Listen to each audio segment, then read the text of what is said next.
Hello, everybody. This is Luke Mattey at Sandstone Care. I have with me today Laura Goldstein. She has just wrapped up an amazing presentation here in the office in North Bethesda.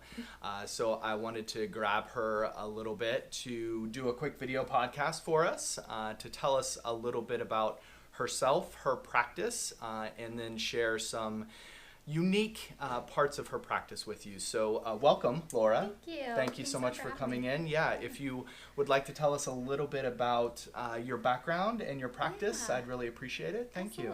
So I am a marriage and family therapist. I graduated from Thomas Jefferson University in Philly with my MFT degree in 2012. Great.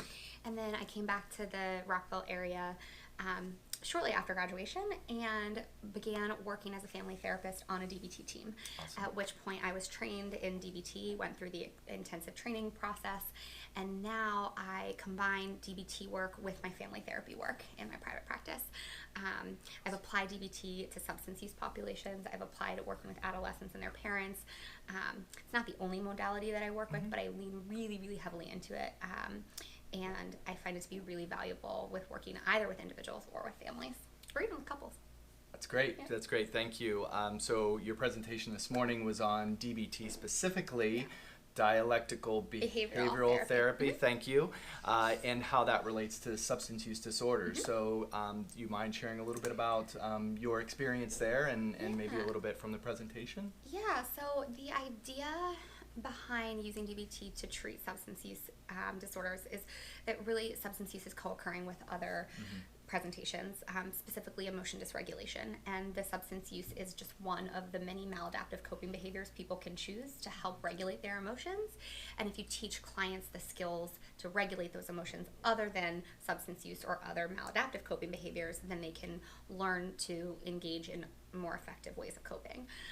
So the idea behind DBT is to train them up with skills so that they can manage that, and then also to help them have the skills so that they're not just managing their crises and their substance use urges, but also preventing them from happening by creating a more stable life surrounding them. Okay. That's great. Thank you so much for sharing that. Very I basic appreciate DBT. it. No, and that's good. You dumb it down for me, Yeah. which knows nothing about it, so that's great. Thank you so much. So in the presentation, you also talked about how important the family unit or the support structure is for potentially the client you're working with. Can you tell us a little bit about why it's important, or in your experience, how that's played out? Absolutely. So in DBT, we talk about the biosocial theory, which is the theory that we work with of how behaviors and emotions can become so out of control.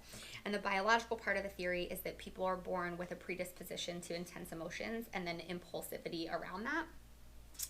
More sensitive to emotions, more reactive, slower return to baseline, and then not having the impulsive control to manage their behaviors when these emotions happen. Then the social part of the theory is that their environment reacts with these vulnerabilities in a way that typically is unhelpful. So social invalidation from family, society, parents, teachers, friends, when you feel invalidated, it makes it harder to actually soothe yourself through these emotions. And then the other piece is the behavioral reinforcement. So a lot of times people are accidentally reinforcing the ineffective coping skills rather than the more effective coping skills. And so what we know is that the biological vulnerabilities make it harder for the social environment to respond effectively, and a social environment that's not responding effectively makes it harder for the individual to manage their own vulnerabilities. And so the idea in DBT treatment is you have to work with both. You need individual therapy to learn the skills to manage your vulnerabilities. You also need family therapy to help learn a more effective way of responding to these things.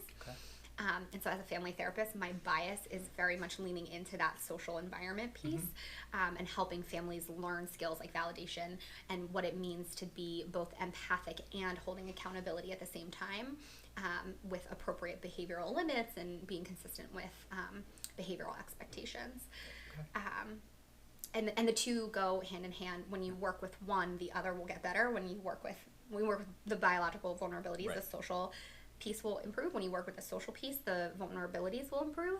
And if you're doing both at the same time, then you have the quickest most effective likelihood for recovery and most sustainable change. Okay, great. Thanks for sharing that. So I know you mentioned during the presentation as well how important that is. Do you work with the client and the family concurrently, or would you, involve another therapist? Yeah, great question. So in my practice, I see individuals and I work with individuals. Okay. I also see families and I work with families. I love working with families. Okay. I won't see the individual within the same family and that family Great. for rapport issues. Okay. So I am happy to work with a family. It's actually my preference. I don't know if I want to say that. Yeah, you're allowed. I love working with families. I would sooner work with a family and then refer them to another individual therapist. Okay. There are also a ton of individual therapists out there that can work with this type of population. There aren't a ton of family therapists out there who are DBT trained, so my options for referrals are a little bit more limited. Understand. But if I am working with an individual, and this happens often, I'll get a call from a parent of an adolescent who will want me to do individual work, and I'll pose to them the offer that we could start with family work and it might be just as effective, and they'll say, no, like my kid, like really let's focus on the individual work.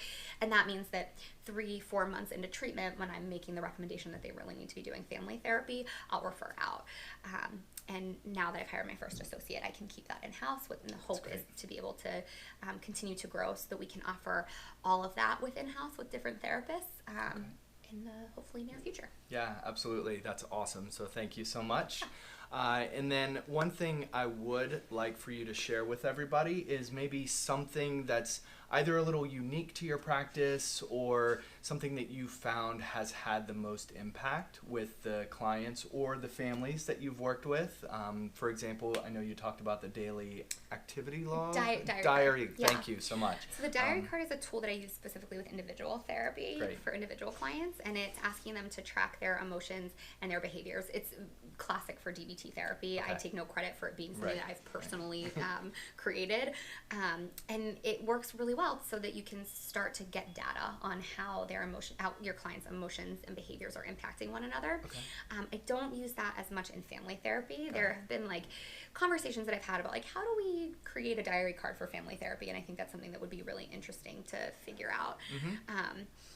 I think one of the things that I really enjoy doing is working with parents on teaching validation skills. Actually, I wouldn't say parents, working with the whole family, because just as important as it is for the parents to be able to validate their kids' emotions, it's equally important for a kid to be able to validate their parents' perspective. It is not a one-directional validation train.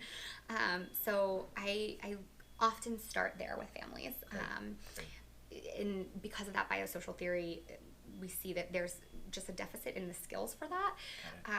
And it's always, I shouldn't say always, but most of the time with the best intention is that a parent just wants to help. They don't want their kid to be suffering. They don't want them to be struggling. And so it's kind of this idea of like, hurry up and feel differently. Don't worry about it. It'll get better. It's not as big of a deal. Or have you tried X, Y, and Z? And all of those phrases just accidentally dismiss the core of the emotion. And sometimes somebody just needs to be understood for the emotion that it is what it is. And teaching families how to do the validation instead of the accidental dismissing, I think is often a place where I start when I have families who come at my door. That's awesome. That's very helpful. Thank you so much. So once again, I'd just like to thank Laura so much for the presentation today, as well as sitting down here with me. So just to kind of wrap up, if you can let folks know the best way to find out more information about you, where you're located, your services, that would be awesome. Absolutely. So Montgomery County Counseling Center is the name of my practice. Right now it's a small 2-woman show, but like I said, hopefully we'll be growing. I am in Rockville, North Bethesda. My website is Montgomery County It's not. Scratch that. Can you rewind? mccounselingcenter.com. And my email address, Laura Goldstein MFT, which stands for Marriage and Family Therapist. So Laura Goldstein MFT @gmail.com. And my phone number? Do you want my phone number? It's up to you. It's up to you. Like, you want to live it out? I'm not like you can follow me on Instagram. I don't use social media. But my phone number is 240-772-1555. Awesome. Thank you so much again, Laura, and I look forward to connecting you with folks that want to learn more about you. So thanks again. Thank you so much for having me. Yep.